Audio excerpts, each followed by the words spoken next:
Hello, hello, everybody. Welcome back to Realness with 3 S's. Oh my God, I still have the trader's background right now. Oh, I just noticed. Off to a we're great live start. here. Michelle, how are you doing while I change my background here? I'm good. Obviously very excited for the Traders, finale and reunion tonight, as we all are waiting with bated breath. This episode, I thought it was one of the best ones, like in terms of I enjoyed a lot of this episode, but I don't know, I felt sad at the end. Which was kind of weird for me because I'm not like a Corey like stan, but like just the context of how it all went down, I was like, but it's better than what would have happened otherwise. So like, listen, I'm ecstatic about the moves that were made. Like, listen, we love it. We love 100%. I definitely enjoyed this episode. What I didn't enjoy, and I guess this is just what they're going to be doing when people are making moves behind the scene. It's like, surprise, let's show you how we got here to have Big C and Corey going down, because we weren't expecting that, obviously. That's not the story that was being told. How are you feeling about this whole flashback vibe? I don't think I've asked you that before. I don't love it because I like to know what's happening as it's happening. I mean, every once in a while, if it's like, because they do that on Survivor sometimes, whatever. Like, if I hated it though, but if it's every once in a while and it's like some specific thing, I'm cool with it. But in this context, I don't know. And it's just such an eye roll because we're all supposed to be shocked that Fessy and Turbo and Nany like went to them and were like, yeah, we'll protect you, when like they have voted you in every single time. And you think they're going to stick to that? You think when they win power next week, they're not going to, but then you're the house vote. Oh, it's out of their hands. Like, of course they're not going to protect you. Like, I just was like, come on, Adam and Steve, be better. Like, be better. So it wasn't satisfying for me. I think though, yes, I agree that, they should assume that both those teams were going to be lying to them. Just assume that. But I can understand taking the risk, because if you know that you are, might be the house vote anyways, maybe the hope that they won't be throwing you in as the person to go against, like they might just redeem that favor once. Like they know that they're likely going to be the house vote. And it's just like, well, let's see. Because also, they're the type of players that would be like, look at, they lied to us, and like make them the enemy, public enemy number one. And so I can see that they're just taking a gamble here that it might save them from being the house vote if they're not, save them from being their vote if they win some power, which is likely that they will. So yeah, that's true. And I think like at the end of the day, like Adam and Steve are kind of just in a bad position regardless. Like they just aren't always going to get thrown in when they don't win most of the time. So I agree with you. Yeah. It's, what else are they supposed to do? They have to try something. Exactly. Like if you don't have any allies, you have to at least pretend to make one. Right. Yeah. Like, honestly, I want them to win again. Like, I just want it to be like, just for the drama of it, because like, stop putting the same people in every time. And like, it's just annoying to me. And I love that their closest allies are like the weakest team in. Yes. Also, yes. Everyone's been saying this. Obviously we're manifesting. Like their closest ally is Katie and Veronica, who are like the weakest team. And yet it was like, they saved themselves. Like put Veronica and Katie on like these shows, as other shows as well, because like their strategic mind, like getting themselves out of trouble, is iconic. Like iconic. And I know a lot of people are like, oh, they're not physically fit. No, and it's like, true. But they're on All Stars, and All Stars isn't for me as much like, the super strong people scaling buildings and like able to run a gazillion miles. Like that's not, definitely All Stars is not that for me. I love seeing these older people like show us how to keep themselves out of elimination. Like that, it was entertaining. It was fun for me. It was more interesting and unique, like seeing someone work hard to get themselves out of trouble. It's entertaining for me. And I think that's what is I've been missing from just in general new age, will say, reality shows. It's like it's all about the power and like the an idol, or like winning power in some sort of way where you could make things happen. They had nothing but Yeah. themselves. And They had I nothing love but that about themselves. old school reality TV, is that they had to use themselves to move forward in the game. And they're like, let's get through this. Like, we can't worry right now about next week because we have to literally get through this, and then we'll deal with the next thing at the next thing. Like, I want to see that journey, So yeah, just icon just so great. So many great moments. So Dabo's not really sure about this season, so gonna watch, but no one truly moves me. Even the final, not really bothered. Really, I'm enjoying it. What I find about it, it's a little bit more light. You know what I mean? And it's like it's an enjoyable watch. It's like a bite size. It's not too long. I'm not like, is this over yet? Like, it moves quickly. I'm enjoying it. So Yeah, it's quick, and like it's short, and the commercials are short, and even though they make it impossible to find and it's frustrating, I like the way the episodes move. Dr. Phil says Frank can't win a final with Sam. Too bad for him. He's playing great. You never know. He could maybe win a final with Sam if he's going against Katie and Veronica. Maybe even Nicole and Melissa. Like, who knows who's going to be at the end with him or with them. So Yeah. it's still not out of the realm of possibilities, because yes, they have some of these big dogs that are still in the game. But if they do keep on pitting them against each other, eventually they might just be the strongest team standing. And let us not forget that Sam, while she was like less, while she was less, like she's gained weight since she did it all those years ago, but she was not in shape when she did Battle of the Seasons. She was the weak one on their team, as we know, and she still was able to be there for the win and get through it. She crossed the finish line. She crossed the fucking finish line, man. Like, people do it. Carly did it. Like, people who are not physically fit have done it. So let's not, say it's impossible.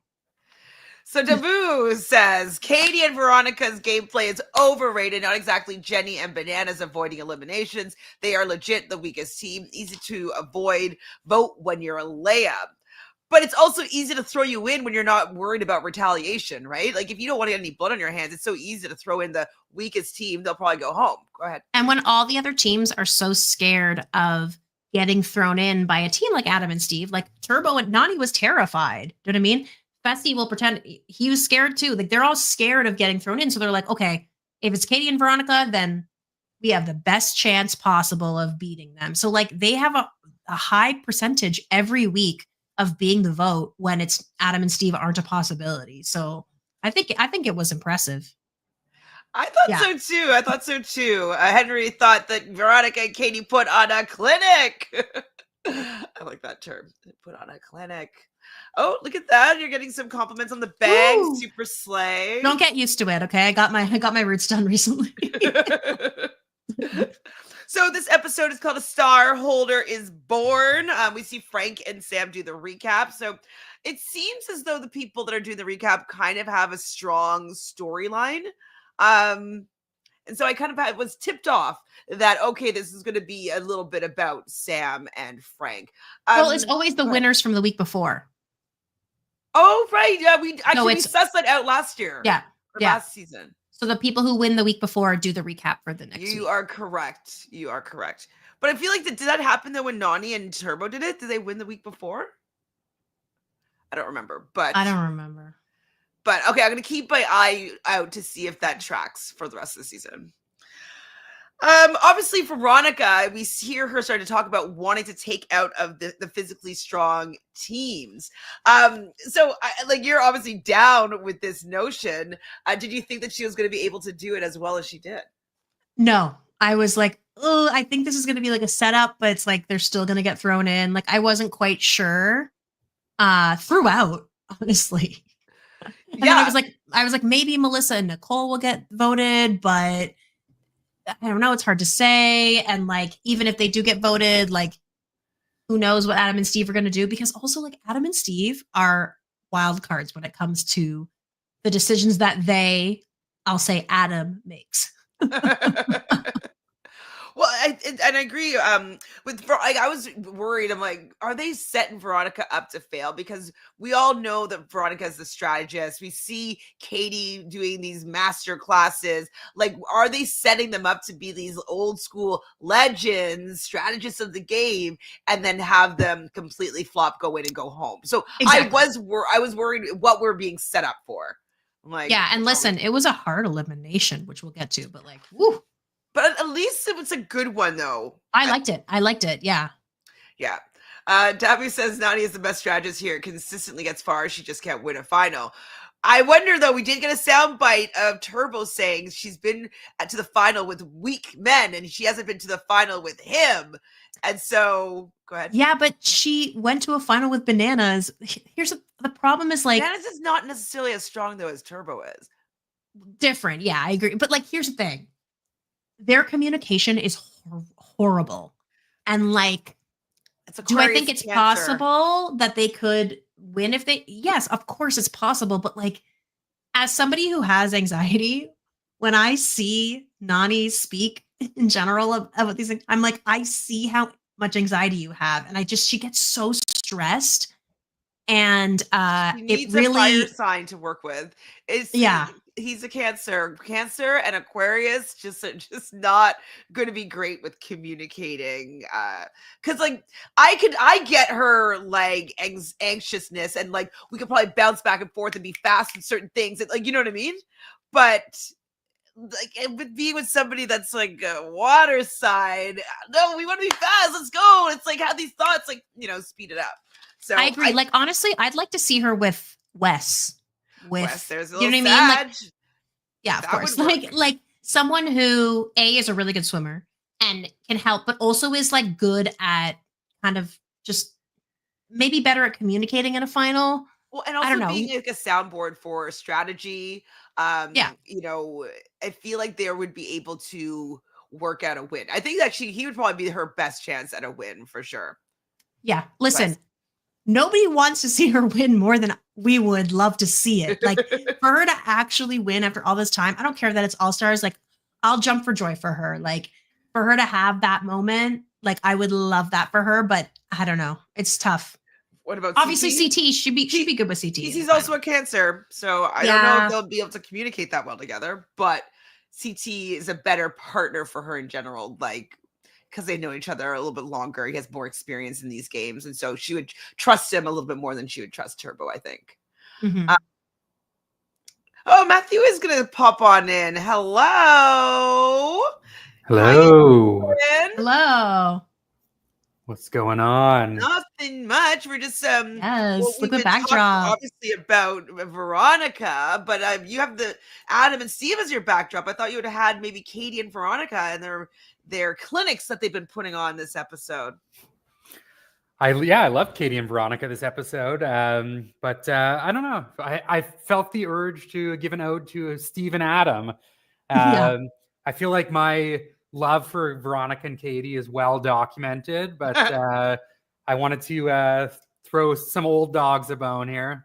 They deserve it. It's true, though. We see Dario talking about, like, wanting to talk about his breakup, and so I was feeling like this was something that if it wraps up by the end of the episode, they're out, and if it doesn't wrap up, then they're going to be staying in the episode. But were you guys curious as to what was going to happen with their relationship? Were they going to have the talk? Were they going to be able to, you know, see eye to eye about how things went down? I just don't. My level of care for their relationship is like not very high. I kind of think that they're going to get back together. Do you? It seems that way, and like they're both beautiful people and this and that. But like he ghosted her when they were together for 2 years, and they lived together, and he just left. That's like when Zach and Jonay were together, and then he just left. Like remember when that happened all those times ago? Like you just left her, and when he was like, I didn't want to see her cry, and I didn't have the conversation. You're telling me that what you're not saying is that you didn't even break up with her in person.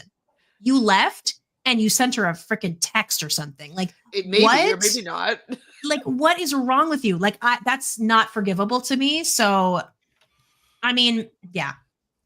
Did you care at all, Matthew? Do you have a heart? I can't say I cared that much. My theory though is that this conversation happened way earlier, and I think the editors just didn't want to give us multiple episodes focused on Ashley and Dario. So they're like, oh, you know what? They win an elimination here, so let's also throw this storyline in so we don't have to do it in 2 episodes. Yeah. Ashley's been pretty invisible this season, and like honestly, like even tonight, like she wasn't that involved other than I did like seeing her running around with Amber and like just seeing her having a good time. I like Ashley. Like I've been watching Ashley and Frank's Instagrams that they do every week, and like she seems like she has a personality, but they just don't highlight her on the show that much.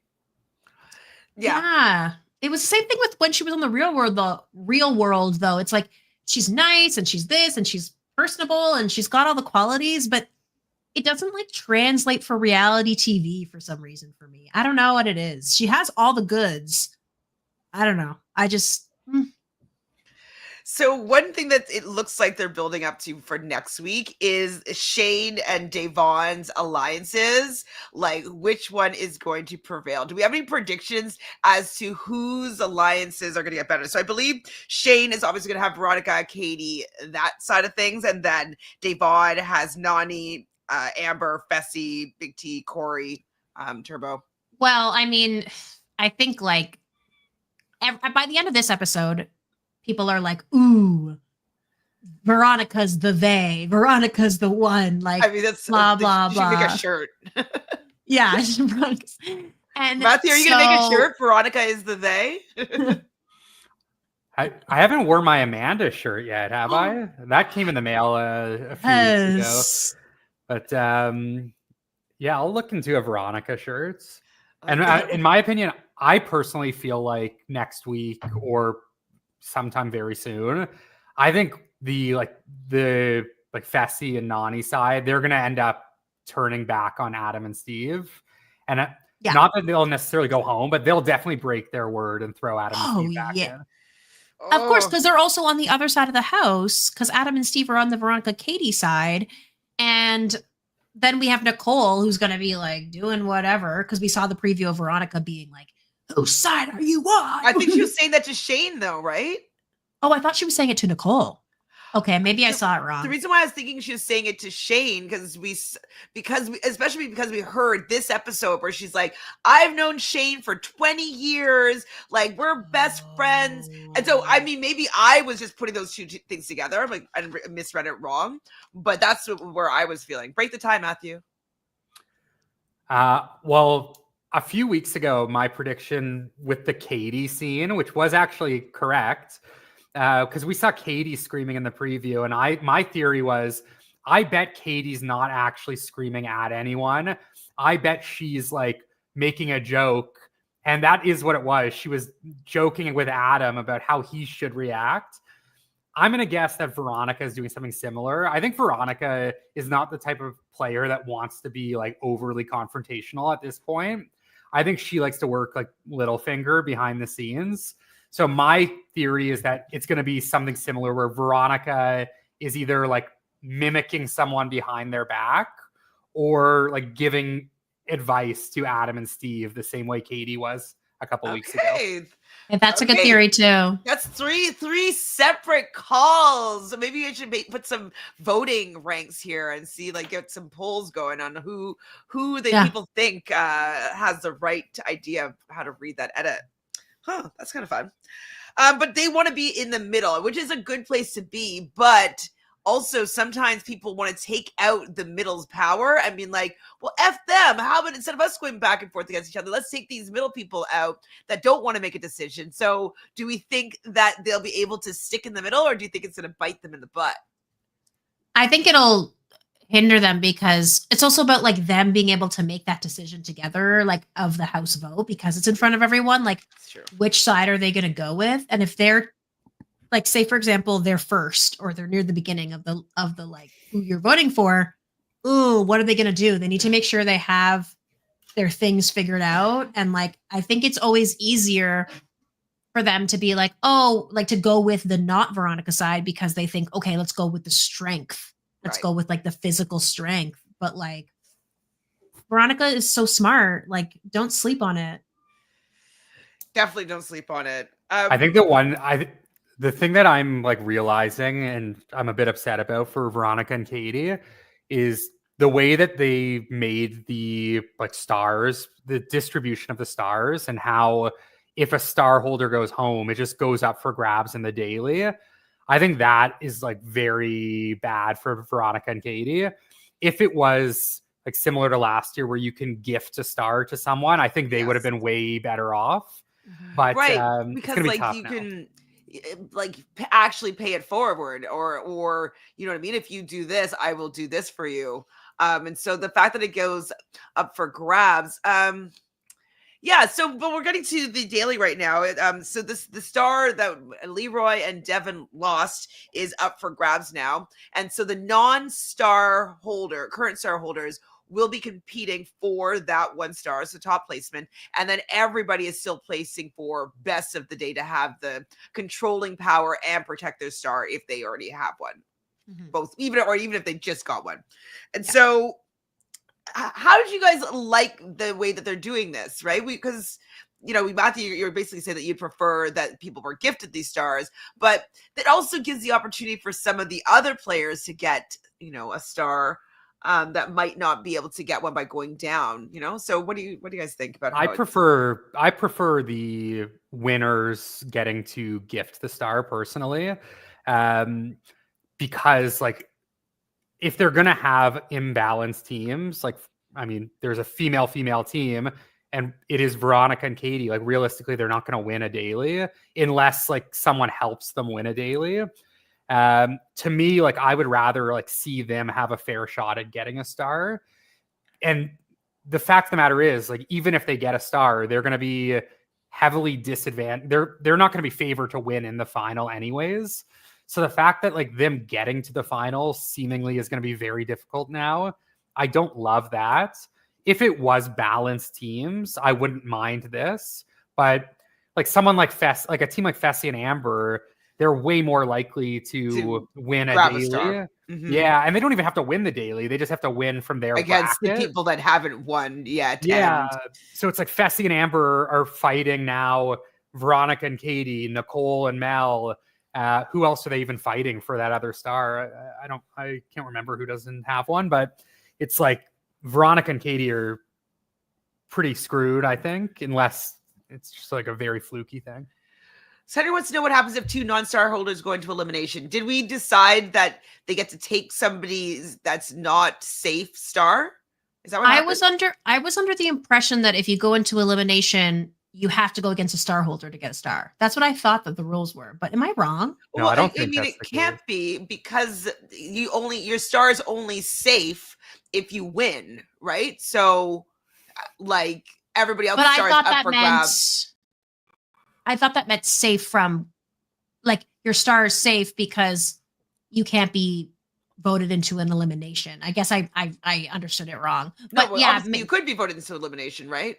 Well, exactly. That's my point. So like I was under the impression that like if you don't win the daily, but you have a star, your star's up for grabs in terms of you could be voted in to go into the elimination and lose your star. But you're right. It does make sense that like based on previous All-Stars that like if two non-star holder teams go in, then maybe the winning team gets to steal from any team they want. But like they didn't really make that clear. Yeah, I don't remember them mentioning that. That was definitely the case in All-Stars 4, but but it's different this time. Just because that's how they did it before. If neither person in elimination had a star, the winner can pick any one star that isn't safe. Yeah, because remember when Steve took Adam's star or whatever? Like, yeah. Oh no, I think they gave somebody's star to somebody else's, but okay. Well, it seems to be the only scenario that makes sense is that if there's no star holders down there, that you get to take anybody's star that's not safe. That's the only thing that makes sense. Well, we're just gonna have to see it happen. So throw Fessy and Amber in, put them against. They'll have to go against Nicole and Mel then, or Veronica and Katie. Are those the only other No, teams? I think there's one more. Oh, Because Shane there's and Davon Devon. and Shane, and there's also Maybe there's a few more. anyway. I mean, I'm fine with them going against Nicole and Mel because Nicole, ugh, I don't want them to go far anyways. It's not true. Her confessionals are not as insufferable as they usually are. Am I just like Jade? Like, if I just gotten used to it? Like, I think there just aren't that many of them. Oh, maybe that's what it is. Yeah, and I think she's a little bit more tolerable without like the Laurel storyline. So she's kind of like just there, and she's not like being super toxic. So I don't mind her that much. And yeah, she's also not getting that much airtime too. Yeah. So the daily is called Playing Dirty. Basically, they're in heats where they slide down a dirty answer board that has different stars on it. Once the stars are attached to a legend, which letters, and then they have to use the letters of the stars to unscramble a word. I actually like this, but what I didn't like it that it's in heats, because then I don't trust them with their numbers and their times, and I'm just like, and the way that they're putting the stuff on the thing, I'm like, okay, so like how fast or like is it coming down? They can see different techniques. I mean, not that it mattered because Frank and Sam were in the first group, so seemingly, although I know sometimes they lie about who was actually the first heat. Apparently, sometimes they switch the order. So we don't know what the order but was. yeah, I don't trust when they're in heats and they can see what's going on. I like when it's new for everybody and it's more of an even playing field, but how often is it even? Not very often. I have to say, though, I was a little bit mad at Devon for not getting swimming lessons. Like, come on, you're coming back after like being gone for like 6 years. Just do a couple of I wonder how much time they were actually given. Like, I wonder if it was like, hey, come next week. Like, or if it's like you have, you know, like other shows where it's like you have this many months. She said that when she went out for season 40 to do like the episode 0 hosting with Devin, that she was like talking to production then, and they asked her to do the show, and she said, I'm not going to film for 3 months. And then they asked her, how about All Stars? And she said, well, I'm CBS, so why would I be on All Stars? And they said, well, if we can make something work, will you do it? And she said, yeah, I'll do it. So I think she kind of like had the idea around season 40, the start of 40, which would have given her like 3 months to prep. Like, just prep on swimming, because there might be a ton of swimming in the final. Yeah, right? like if she's in the final, like there's imagine the final of season 40. Like, you can't not, like, the worst swimmer was Kylan, and he's still an okay swimmer. You know what I mean? I want this final. I'm just saying this now. I want this final to be Katie and Veronica, Devon and Shane, and Frank and Sam. And well, Nany, you just don't want Nany to have and then we can throw in Nany and Turbo. I'd rather Adam and Steve, but I'm worried if Adam and Steve get there and it is like somewhat physical, that it's just not going to be fair if they're going against like female teams. And but remember they said that it's supposed to be like you don't necessarily have to be super physically fit to win this final, right? Yeah. So and maybe... also, like, let's not forget that Steve made a massive error last time that has haunted him forever. And you never know. People make really stupid mistakes sometimes in finals. And I feel for that, because it's not because of your abilities. It's because you're so drained that you don't read something properly, or you mess something up and it just completely ruins your chance. So that's always a possibility. Ruben says Shane is one of the best swimmers, so hopefully he gives Devon some lessons. I don't remember him being one of the best swimmers, but I don't remember him being bad. So hopefully that's true. I just don't feel like she's swimming though at the house right now. Don't feel like it's happening. No, I think she's more, that's not her game. I mean, even I haven't had to swim in a long time, but I'm from a swimming family, and like there's no way that I would embarrass my family with my swimming skills. So I would have to take lessons. I'd be like, even if I got in Survivor. Oh, I have to too. I'm a horrible swimmer. Horrible. Yeah. Like, my brother used to go to swimming camp. I'm like, I went to gymnastics camp. He went to swimming camp. But yeah, I don't love swimming, but that's, because I nearly died a couple times in the water. But anyways, besides the point.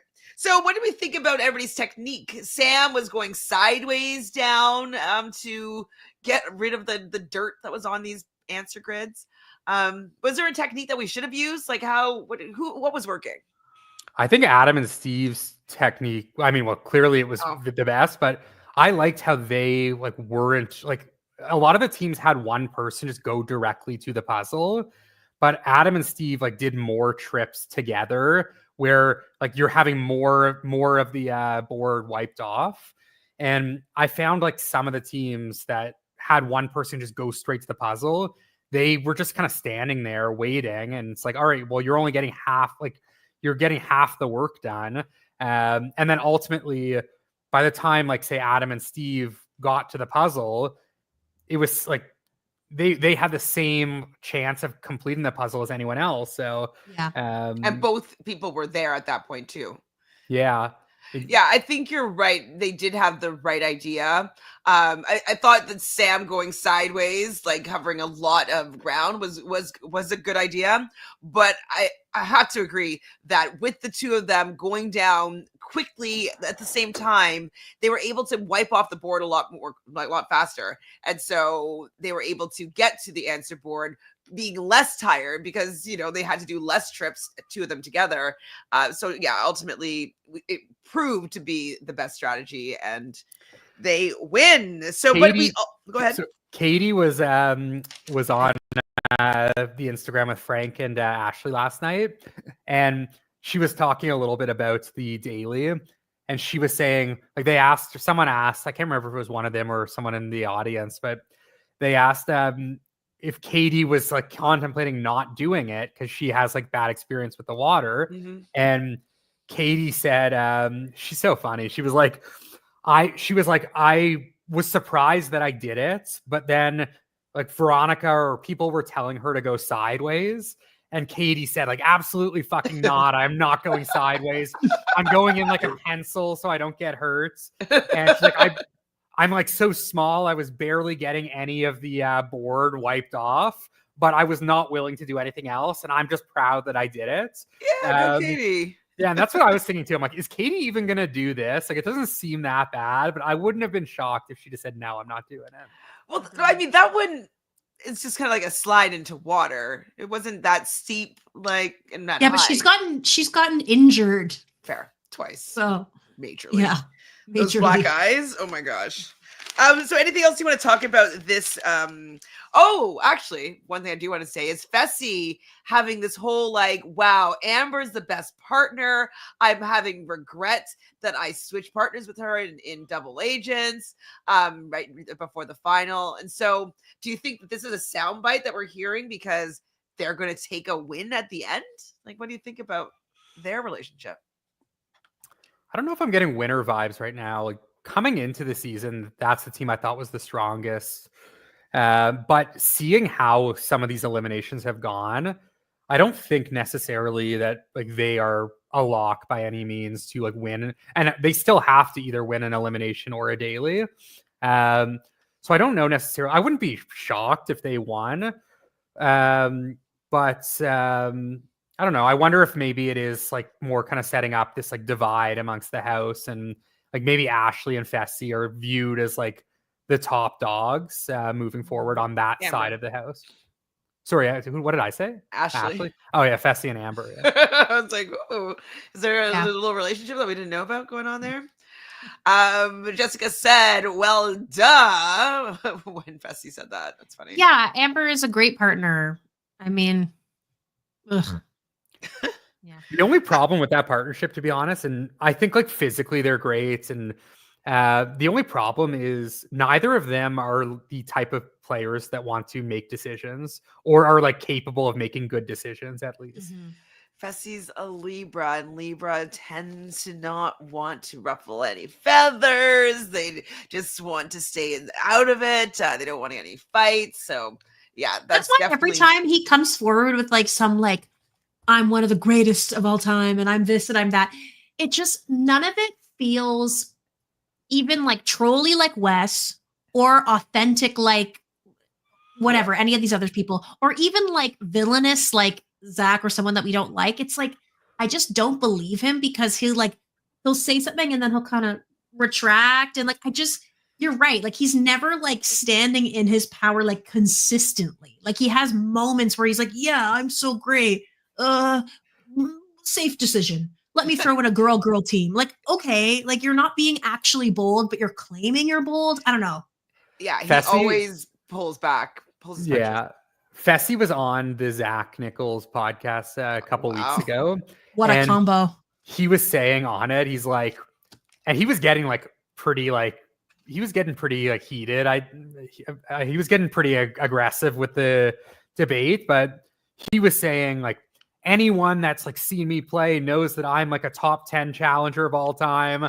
And then he was like saying that Wes is not a top 10. He's like, I've played with Wes a bunch of times, and like, does anyone really think Wes is top 10? Like, if you've seen me play and seen him play, like everyone knows I'm better than Wes, essentially is what he was saying. He's trying to be on Rivals 6 or whatever. Yeah, he wants to be partnered with Wes. Come on. Yeah, like to me, it's like, you can't like, if you have never won a show and like you want to put yourself top 10, like I don't know if, in my opinion, if there's anyone that's never won that can be considered top 10. And even like looking at non-winners, like I still think there's people better than Fessy from non-winners. So yeah, getting into that top 10 and taking Wes out is pretty ridiculous. I think And even if this is the season that he wins, that's still not enough cred to say that you're top 10 of all time. Oh, like, maybe that's why he has so much like gumption. No, but he's done this before. He has done this before where he's gone on a Twitter rant or blah, blah, blah. Like, I don't know. If he wants to say like, I'm like one of the best, like 10, like physical competitors, like I'll give him that. Like, sure. He's definitely one of the biggest he's guys. like top 10 tallest too. You know what I mean? Yeah, like, exactly. He's like heaviest, tallest, like strongest. Sure. Wow. That's genes. Okay. Yeah. To me, like Wes is like a no-brainer top 10, and of course Fessy is like probably like in that like 25 to 50 range. Yeah. And also like with Wes has been asked to do other shows. Fessy has not really been asked to do other shows, and it's because he doesn't bring something that Wes has, and that's like he has all the, you know, it is trolly as you're saying, Michelle, but he does say that I'm the best, I'm the greatest. Like I think he's trying to be Wes because Wes makes all these claims, but like he's also Wes, still asked to be on shows. And exactly, and Wes's stuff is tongue in cheek. Like, you know what I mean? When he's saying that, it's like there's an awareness there if you know the way he's played, you know, where he doesn't really believe. Taj is right here. I'll give Fessy top 10 that hasn't won, but top 10 overall, all nah. Yeah, maybe he's like 10th out of the top 10 that hasn't won. Or like, yeah, he's like, did we do a list I think he's like one of the most capable. He's like one of the most capable players that hasn't won. Like, I wouldn't be shocked if he won, but yeah, it's gonna take like a little bit more for me to like move him ahead of like Corey and Leroy. Like to me, he's still like a notch below guys like that. Yeah. What about Derek and Derek here? Do you think that they're ahead of him? Well, Derek K, I mean, you have to put him ahead. He's won 3 times, right? Yeah. Even though I'm not like the biggest Derek fan, I do think he's a little overrated. But Derek C, I mean, woo! Derek C had like a really impressive performance. I'd probably, if they're going against each other, like head to head, I'm probably going to take Fessy, unfortunately. But yeah, I mean, unless it was like, if it was an elimination where it was like balancing or puzzles, or it could go either way, you know? Yeah. So, but yeah, physically, obviously, like if it was. What else did this Fessy troll say? That was all. I just talked through like TikTok. That was like kind of the highlights. So it might have been like spliced a little bit. So if he didn't actually like come off that arrogant, my apologies, but that's how I took it. I'm sure that's how he was delivering it. So Nany, so the winners are Steve and Adam. They had the fastest time. And for the non-star holders, we get finally Frank and Sam getting a star. A star holder is born. So I guess you guys are both happy for these two to get a star. Now, do you think it's going to make them a target? I don't. I actually Oh, don't. not any more than they already were. Like, yeah, no. I just don't know like, who is targeting them because, like, I think if someone wants to target a star holder, I don't think it's going to be them. I think it'll be But the like, other what if star it's holders. somebody? Wouldn't you rather go down against them over some of the other star holders? Well, yeah, I guess if it's like someone nominating themselves, they might try to get like if someone wins that is not a star holder, but that means the house vote would have to be Frank and Sam, Right, and they which I would just not don't get see that. happening. Hmm. Because I feel like even like Veronica and Katie would get nominated ahead of Frank and Sam. I don't know, but he's starting to stir the pot a bit. People are starting to get pissed at him, which is going to But be he's so fun for us. charming. I feel like he's gonna get away with it. He's so handsome and charming. He does get away with a lot for sure. So Corey thinks that Turbo and Nany are going to be in trouble here. I do want to see Turbo and Nany kind of compete, and like I want to see them strategize. Like I want to see a little bit more from them. But I was worried for them to be going in though. I didn't want them to be going home. Like I feel like we haven't seen enough of them. I want to see more of their dynamic even. How do you guys feel about them potentially going in and maybe going home? Yeah, I was worried a little bit, but like, because I honestly, in an elimination where communication is essential, no, I don't trust that they have it. I don't. There's obviously a bit of a language barrier as well. And she gets a little stressed, but then like he also is so stubborn in his ways. I don't know. Depending on the elimination, I would be very worried for them. Were you worried, Matthew? I'm not like You don't care for I them? wasn't that worried. To me, Nany and Turbo have had like it's been a really weird edit this season, I'd say overall. Like a lot of like stars, people that we know are like stars in confessionals, like Devon and Shane, have been very under edited.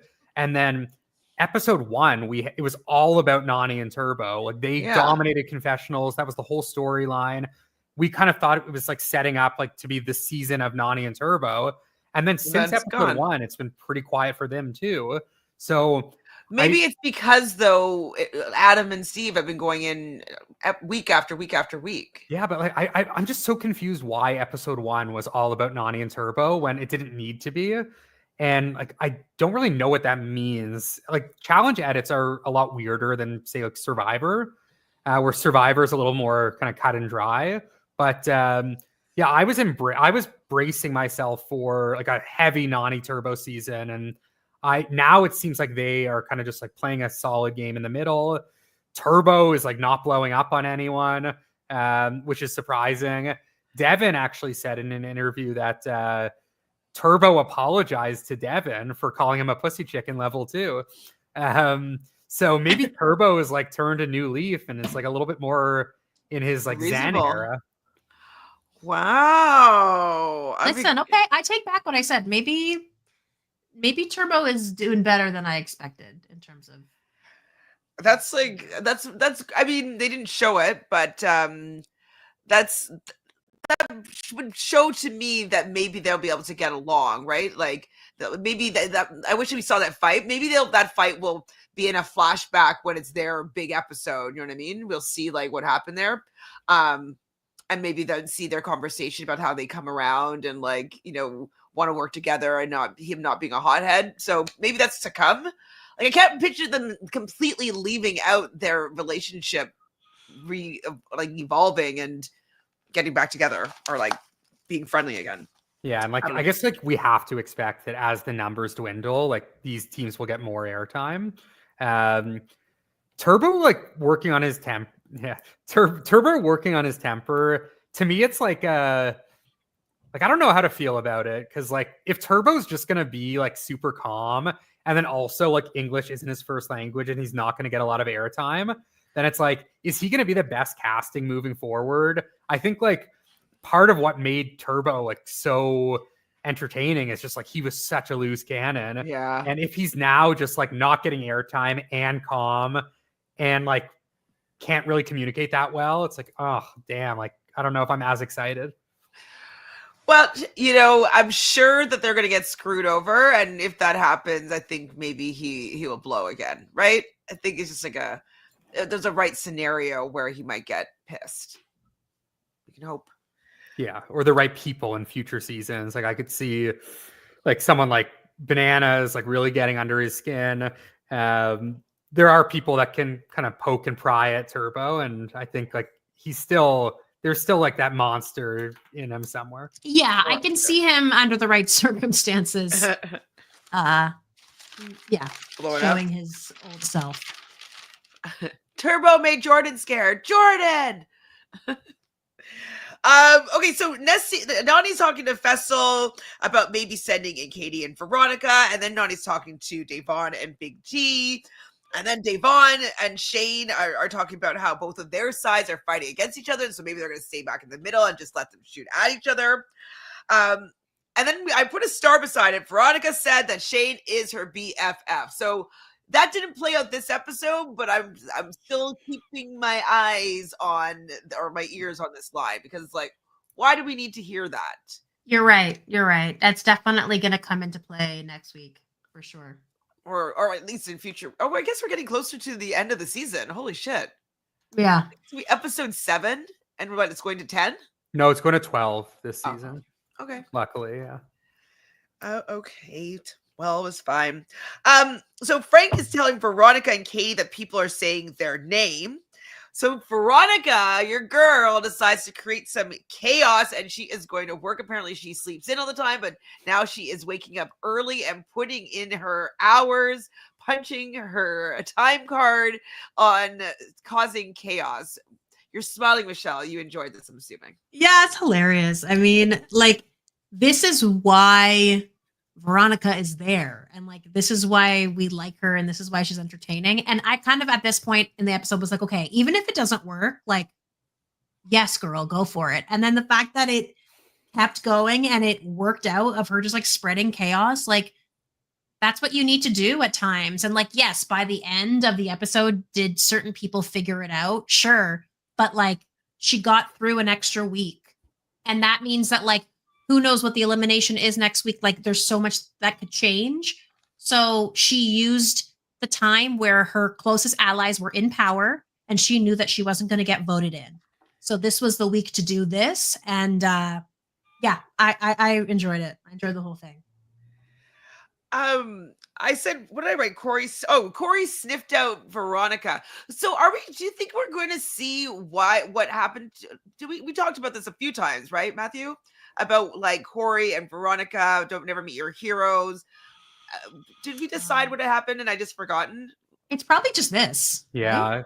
I feel like it's just like they obviously weren't working together. I think Corey and probably Big T as well feel like Veronica and Katie are responsible for them going home, which isn't necessarily the case, unless like I'm sure Veronica and Katie had influence on Adam and Steve, but it's not like directly their fault. And to be honest, like, I don't think Corey or Big T has a right to be mad at Veronica and Katie, because the other option was them going in. And why would Veronica and Katie willingly go in for them? They don't even know them. Yeah. So exactly. I think Corey's like the type of player. He's like I love Corey. Emotional. He's very emotional. And I feel like he's always like in something, like he's in some sort of mess, which is why I love him. But I don't really think Veronica and Katie did anything to like really like screw him over in any way. I don't think so at all. So Tatiana here is saying that Paulie has been saying some horrific things about Veronica on his podcast. Have you heard any of this, Matthew? Yeah, Paulie, I'm so done with Paulie. Like I don't want to see him anymore. He is the most misogynistic guy, and like coming from someone that is like, he's like part of the LGBT community. He's like always roasting women. He like claims to be pro woman, and like he had like disgusting things to say about Michelle Fitzgerald last season, which I know we talked about a little bit during 40. And Veronica, every week he's just going on there and like body shaming her, saying that she's like useless. She's not actually a strategic mastermind. She brings nothing to the table. And it's like, dude, like you were off the show for 5 years. You came back. You were gone by episode 3, 2 seasons in a row. Like we don't need to see you anymore. And now like you're clinging to fame by going online and bashing people like Veronica and Michelle, who are much more successful than you, not only in their reality TV careers, but on the challenge, where he claims to be this like god of the challenge, comparing himself to Jordan and Bananas and like acting like those are his peers, when really like his peers are like the Josh Martinez's. And honestly, no offense to Josh, because I actually like Josh like a decent amount, but Paulie is much more Josh than he is Jordan. Absolutely. He talks about Veronica, who's a 3-time champion, as if she brings nothing to the table and she should not be called back, when in reality, she'll be getting more calls than you will over the next 5 years, 10 years. 100%. And rightfully so. Yeah, totally. So what is Paulie's podcast? It's definitely not part of any of my algorithms. It's on Johnny Fairplay's network. Okay. I don't watch that network. Oh no. Yeah, and it's with these two guys that they're fans of the show, and I know the two guys. They just they agree they host orgs, I think.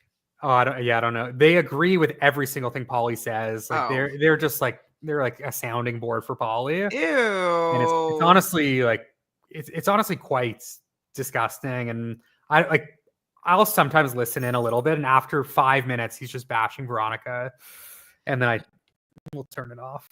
Willie says Paulie can sit and spin for disrespecting Veronica. Absolutely, sit and spin. Yeah, it's just like stuff that is so unnecessary. Like I get he doesn't like her for whatever reason, probably because she was against Cara, but he's like saying things like she's walking around in her like unflattering body and her unflattering face. Like nobody wants to look at that.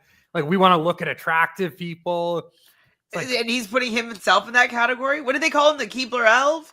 Come on now. Yeah. The funny thing is, the last thing I want to say about Paulie is, and I was thinking a lot about this, where it's like, so today he was making fun of Veronica, saying like she didn't actually do anything in this episode. Like she didn't get herself out of trouble. And it's like, hey, Veronica like did get herself out of elimination here, her and Katie both.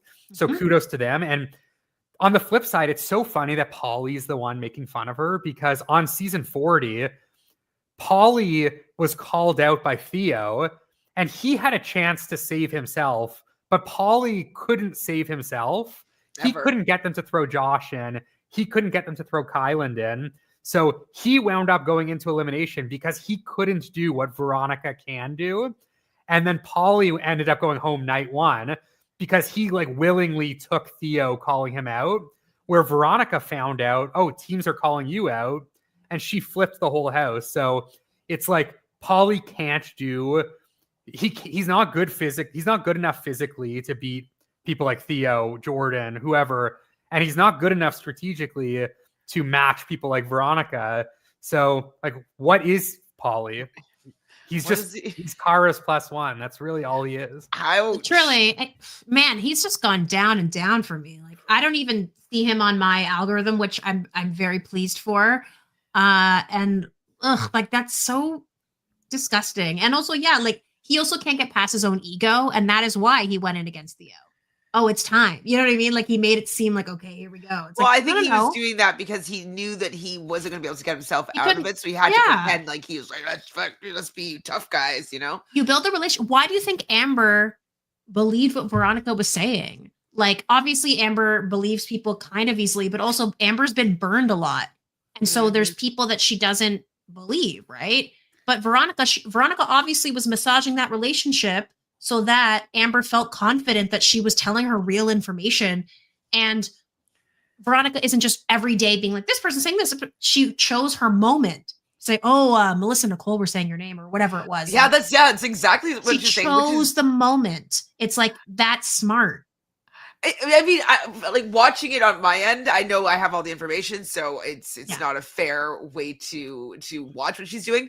But I was like, oh my god, like it's obvious that she's like saying it's a lie. It's obvious, right? But Amber just was eating that up. not thinking that there's any way that Veronica would ever lie to her. And I was like, seemed pretty obvious. But obviously, I'm watching it from a different perspective. Do you think that you'd be caught by Veronica's lies, both of you? Yeah. No, you'd be working with her, so. I would never go against her to begin with. I would never. So it wouldn't impact me too much. Yeah. Like, whatever you say, Veronica. That's right. They control the entire vote. So what is Polly talking about with, like, she didn't do anything? And they played into people's emotions. They knew, okay, Melissa's going to get upset of this. So then this is the name we need to say because this is going to piss this person off in this way. And it'll take too long for this to get to this until we're already at the House vote. And by the time we're at the House vote, it will already be this, this, and that. And so like Nany and Turbo will just go along with it because they won't have enough time to make an alternative plan. So like everything was just like, it all worked out the best way possible.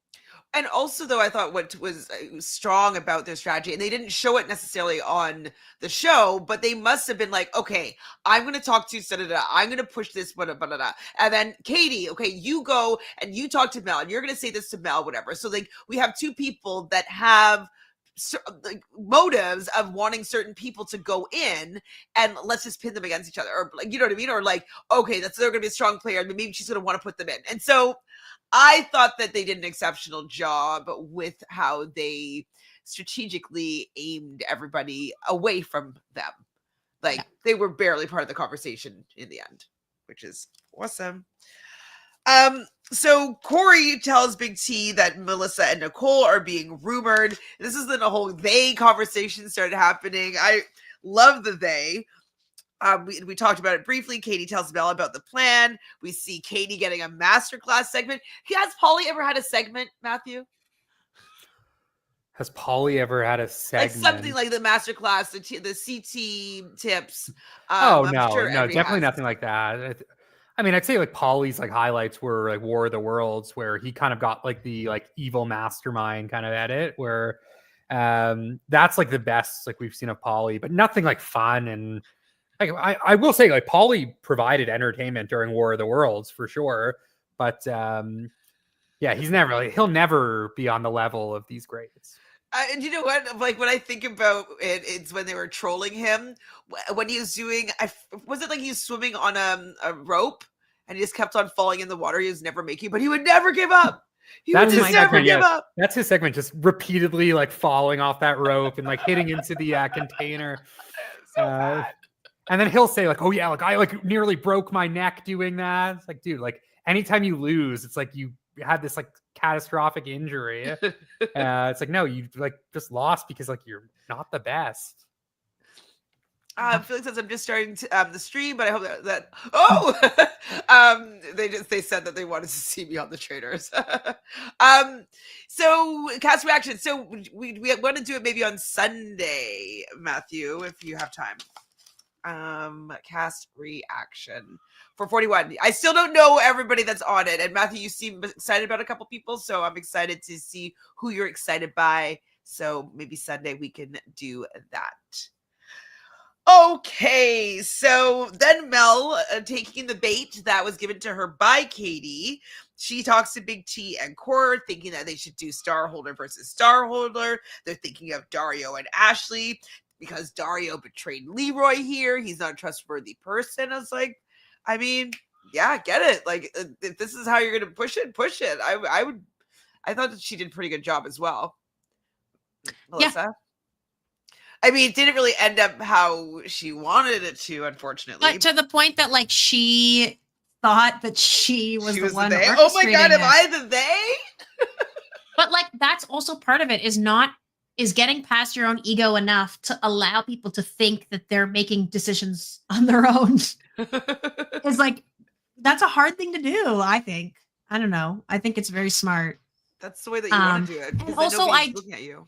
Exactly. And I also don't think that Veronica and Katie were hoping that Corey and Big T would get thrown in. I don't think that was their goal. Absolutely not. Like, they were probably hoping another strong team like Fessy and Amber, or like another or Turbo and Nany. Like, I'm sure they didn't care as long as it wasn't them. Yeah, I feel like Veronica and Katie probably would have wanted Nany and Turbo, because that would open up a star for them to get in the next daily. Exactly. So I don't think they wanted Corey and Big T. No. No. I thought that they probably thought it would have been Nany and Turbo, and they were fine with that. It's what I'm assuming. How did no one say who is they? Because they're always like being like, oh, I heard somebody said, like, it wasn't. They never were like, hey, I think that we should put in so and so. They'd be like, ooh, I've been hearing so and so's name. Oh, so and so said, like, I heard them say that. You know what I mean? It's always passing it to somebody else said, or I heard somebody say this. Nobody ever was taking any ownership. So I don't think they actually knew who was the originator of all these talks until they watched it, probably. Okay, so we get to the house vote. Corey and Big T, they vote for Ashley and Dario. Veronica and Katie also do Ashley and Dario. Nany and Turbo also, I was surprised by this, but she was just kind of, they're going with the house here at this point. Fessy and Amber said Nicole and Mel. So they were thinking because they were upset that Mel and Nicole had apparently said their name. Yeah. And I did love TJ getting in there. I mean, I was planting these seeds, and you see Veronica and Katie's like she's totally like guilty party over here. But I thought it was hilarious that they just. But I also was like, TJ, stop being Jeff Probst. Don't force people to give away their games. Like. But it was funny. But I was like, let it go. They would ever say anything. He probably knows who did it. He wanted to see if he could, cause some trouble. I love TJ being at the voting, though. That's like one of the things I really love about this season. It's just like very like old school, and I honestly I think TJ should be at the voting every season. Mm-hmm. It makes it a lot more fun because his reactions are always funny. Like him laughing is funny. I personally do like when he like pries a little bit as well. Because like I get like we don't want our favorites games to be exposed, but like also like if games do get exposed, it is pretty fun for drama.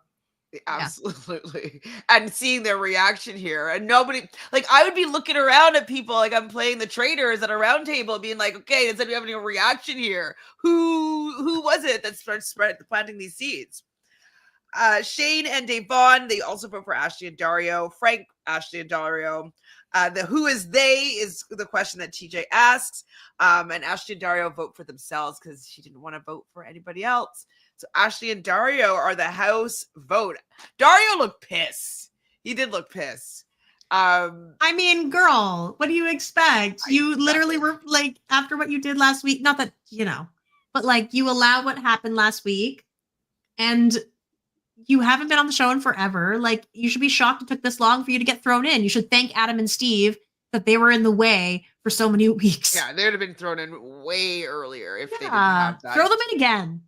That's my opinion. But also, though, like he kind of got a bit big for his britches. He should have maybe taken care of Leroy and Devin because as much as he couldn't maybe see it, they were protecting him in a certain way. They would have been taken out before him, which they were, but like a little bit of cushion, a little bit of people being like, it's not in their best interest to have them leave the game. So I thought it might have been a little bit premature for them to let their closest ally go home. And we see immediately he suffer the consequences for that. So maybe his game will improve moving forward. The Mel confessional, oh my god, am I the they? I laughed at that. And then we're right into the elimination. I was like, are we going to see a little bit of like chit chat? Like, nope, we are not. We're going right in. Big T and Corey are going down. And then we see, and I was shocked by this. We see a flashback. So, Matthew, we talked briefly about this flashback. How do you feel about this particular flashback? When we thought we were getting a Nany Turbo going down against Dario because they're in the same alliance, sort of, and like see them battle out to Starholders. But then, oh no, we're gonna get Big T and Corey going down here, and then see a flashback of deals being made with Fessy and Amber and Nany and Turbo. Well, I'm overall, like, I'm on the camp that like I really do not like flashbacks. Like I don't like how they throw these flashbacks in right at the elimination.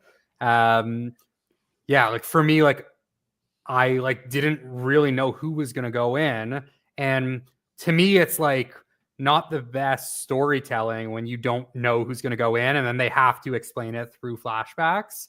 Like I want to see Adam and Steve's thought process a little bit more. Yeah. I want to see if like Veronica and Katie are in their heads. I want to see Fessy and Amber have those conversations, Nany and Turbo have those conversations, and then them weigh out like what is the best option. And then there can still be that suspense. Like, hey, should we take this deal? Or should we throw in a team that didn't make a deal with us that is probably a little bit weaker? And then it's like, all right, there's still suspense, but like, I don't love the flashback format there because it's just like, it doesn't allow us to like properly predict what is going to happen.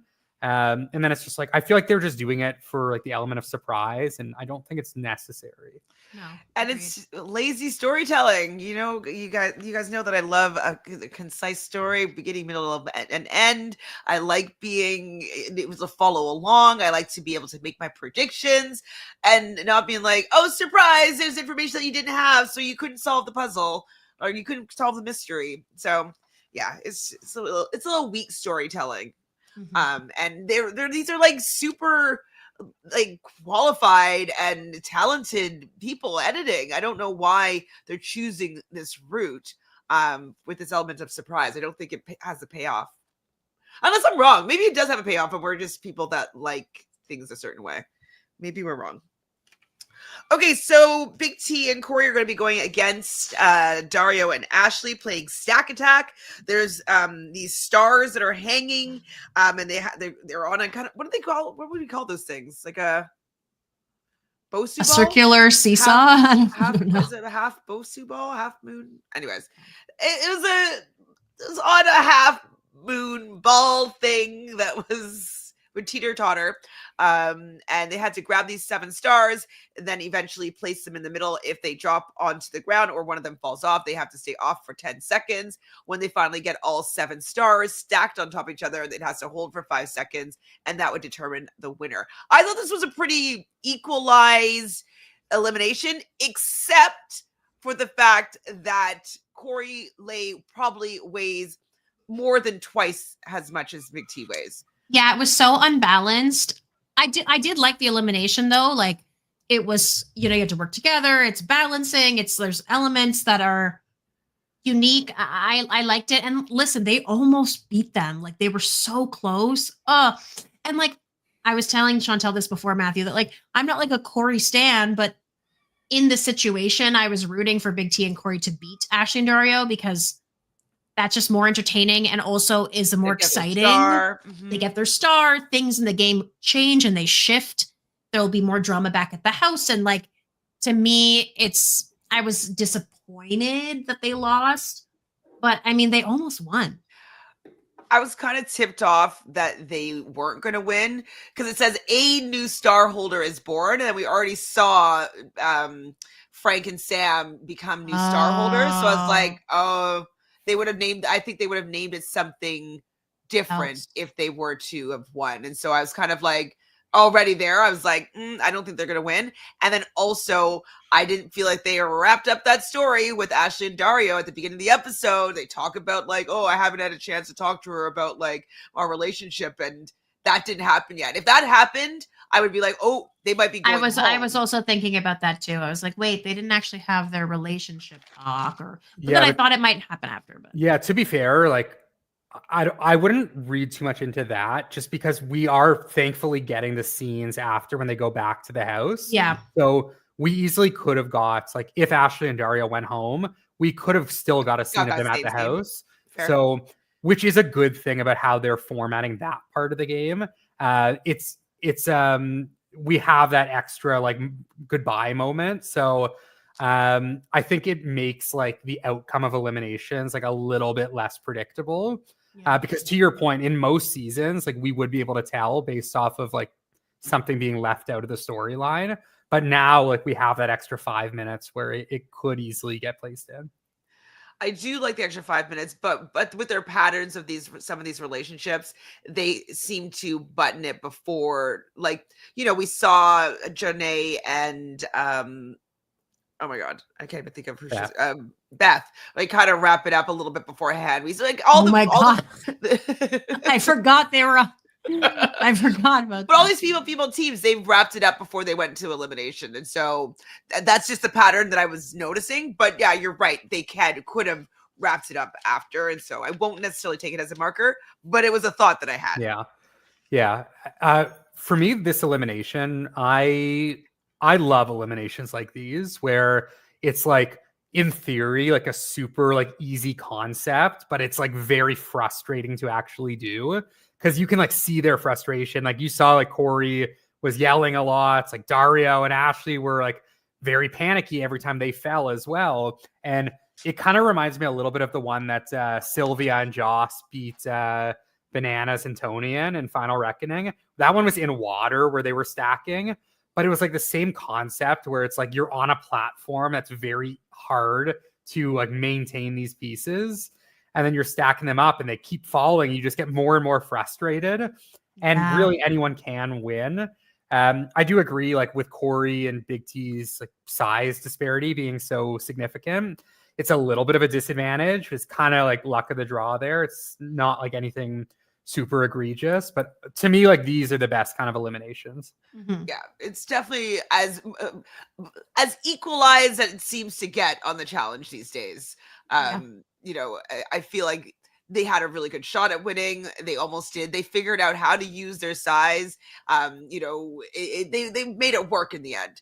I do think it was a disadvantage, obviously, to begin with, and maybe if they were a little bit more evenly matched in that way, that maybe they would have been able to get the win. But I agree. I really like this elimination. So hopefully they'll use more things like this in the future.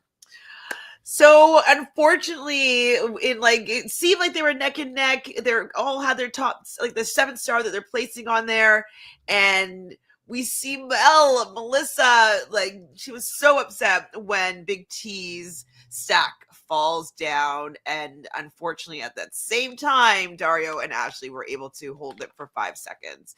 So they are going home. It was sad. It was. Yeah. I didn't want Big T and Corey to go out this way.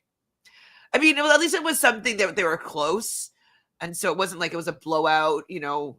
It will sting more because they were close, but I feel at least it wasn't like humiliating or, you know, that they did so poorly. Like I was, you know, at least they had a good showing, a good standing. Yeah. Did you choke up, Michelle, when TJ was asking about their rivalry? And the rivalry was over? Like, I wouldn't say choked up. Did you say you teared up?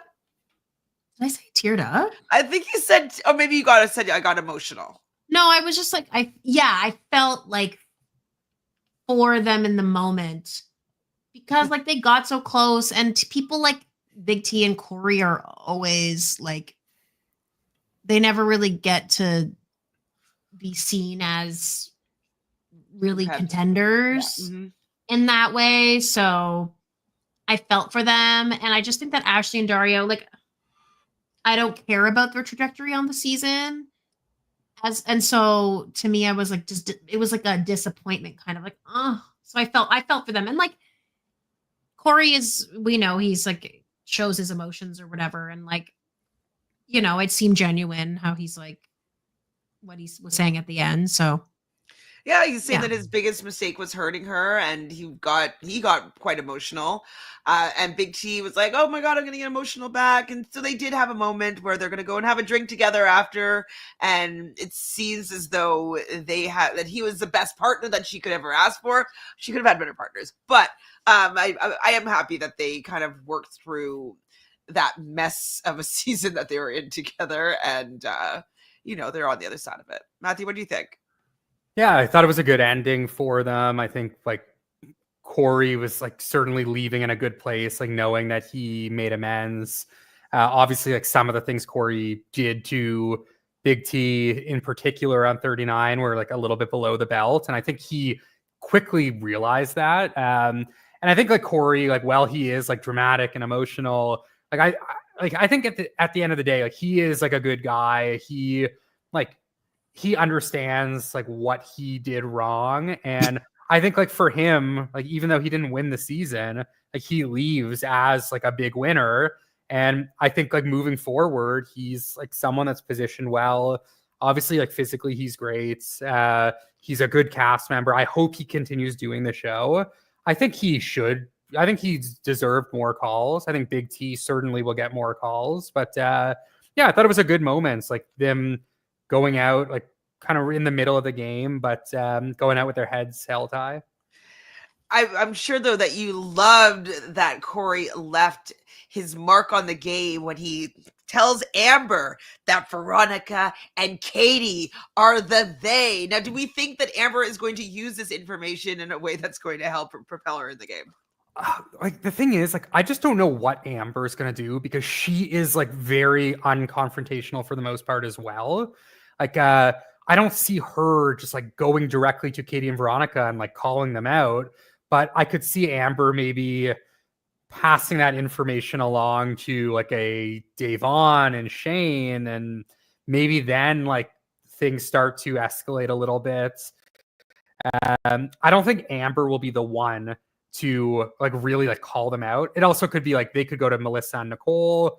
Amber could go to them. But the one thing I will say about Corey that I wish he would have done differently is like if he thought Veronica and Katie were the they, which they were, call them out while you're still in the game. Like that would have been more fun. Like I would have rather, even though I love Katie and Veronica, I would have way rather Corey call them out to their face rather than wait till he's eliminated and then like whisper it to Amber.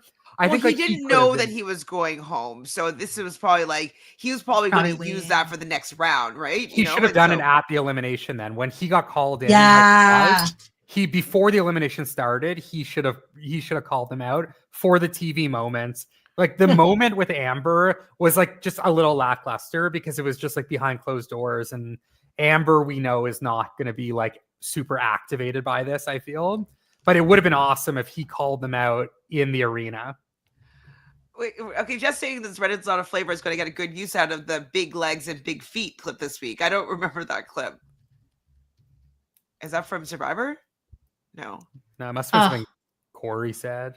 Way too much feet stuff on Survivor. Yeah, Bananas would love I haven't seen all of Survivor, so don't tell me what happened. No. You haven't said anything, I don't think. But I definitely just feet. I saw the feet portion of it, but I didn't want it to make it seem like I saw the whole episode. I only saw the first like 20 minutes. So, right. Okay, and so I guess lastly we see Amber realizing that it all goes back to Veronica. So hopefully, Matthew, you're wrong, and she decides to take her game into her own hands, and she starts. Maybe she confronts Amber or Veronica because Veronica she trusted her. So maybe we'll see. Maybe we'll see something happen here. Oh, okay. I don't remember this. Battle of the Champion. Berta saying Corey has big legs and big feet. Okay. I don't remember that. But then Red will definitely use that. That's funny.